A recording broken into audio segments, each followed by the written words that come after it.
Сәлем баршаңызға достар, сіздермен бүгін өте дәмді әрі сочный болып шығатын шуберекалар дайындайтын боламыз. Сіздер менің парақшама тіркеліп, парақшамның, яғни YouTube каналымның дамуына өз үлестеріңізді қоса отырыңыздар. Достар, бізге ең алдымен шамамен 200 грамдай ұн қажет болады. Оның үстіне жарты шай қасық тұз қосамыз, және де 80 грамдай сұйық май құятын боламыз.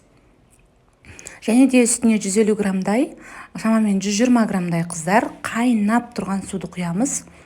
Мен 150 грамның барлығында құйған жоқпын бұл жерде. Осылай қасығымыздың көмегімен, суымыз ыстық болғандықтан жай-жаймен араластырып, кейін қолымыздың көмегімен араластырып алатын боламыз. Өте жұмсақ қамыр илеп алыңыздар. Қамырларыңыз жұмсақ болса, шүберектеріңіз өте керемет болып шығатын болады. Арасында түйіршік қалмайтындай етіп, жақсылап илеп алыңыздар. Мінекей қайта-қайта осылай қолымыздың көмегімен түйіршік қалдырмаңыздар. Пакетімізге салып 20 минутқа тұндырып қоямыз.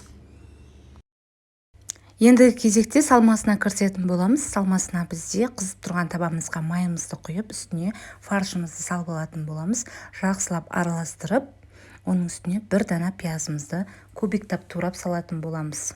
Және де татымына қарай тұзымызды салып аламыз, және де қара бұрышымызды салып алатын боламыз. Мен қыздар астыңғы описание бөліміне тағы да құрамын жаза кететін боламын. Қанша грамм фарш барлығында жазып кететін боламын. Қара бұрышымызды салып, жақсылап араластырып алып, үстіне шамамен 100 грамдай су құйып, баяу отта бұқтырып қоятын боламыз. Мен 30 минутқа қалдырдым, еті таза піссін деп, дәл осылай су құйып бұқтырып қойдым.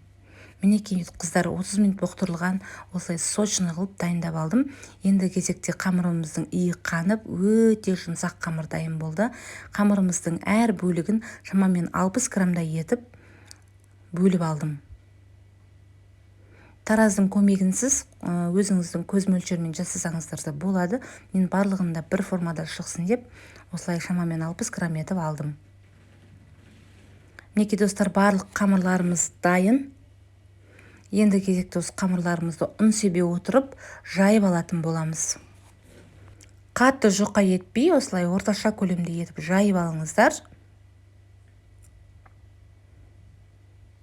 Мінекей достар, енді кезекте осы қамырымыздың үстіне салмамызды сала отырып, шамамен 1,5 ас қасықтай етіп салдым. Бір-біріне беттестіре отырып, қамырларымызды бекітіп, шанышқымыздың көмегімен жан-жағын әсемдік үшін басып шықтым. Және де қамырымызды жақсырақ бекітетін болады. Мінекей достар, қамырларымыздың барлығында дәл осылай жайып алып, шанышқымызбен басып, қуыруға дайындап алатын боламыз. Ендігі кезекте қызып тұрған табамызға кішкене шүберектеріміз батып тұратындай етіп, май құйып алдым. Мінекей барлығында өте баяу отта осылай қуыратын боламыз. Кішкене екінші беті қатты қызартып жібермей, сарғыштау қылып ала беріңіздер. Осылай кішкене қызарғаннан кейін келесі бетіне аударып, тағы да қуырып аласыздар. Ішіндегі салмасы піскендіктен бізде қамыры сыртындағы тез піседі.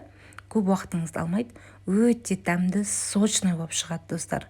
Дәл осы мен рецептімен жасап көруге сіздерге де кеңес беремін. Осында мен Instagram парақшам бар. Instagram парақшама да тіркеліп қоюды ұмытпаңыздар. Және де парақшамның дамуына өз үлестеріңізді қоса отырыңыздар. Дәмі өте керемет болып шықты. Сіздерге де жасап көруге кеңес беремін. Дәл осы мен рецептімен жасап көріңіздер. Арасы сочный болып шықты. Дәл видеода көріп тұрғандарыңыздай. Қамыры да өте керемет болып шықты. Достар, мен рецептімен жасап көріңіздер. Каналыма тіркеліп, парақшамның дамуына үлестеріңізді қоса отырыңыздар. Назарларыңызға рахмет.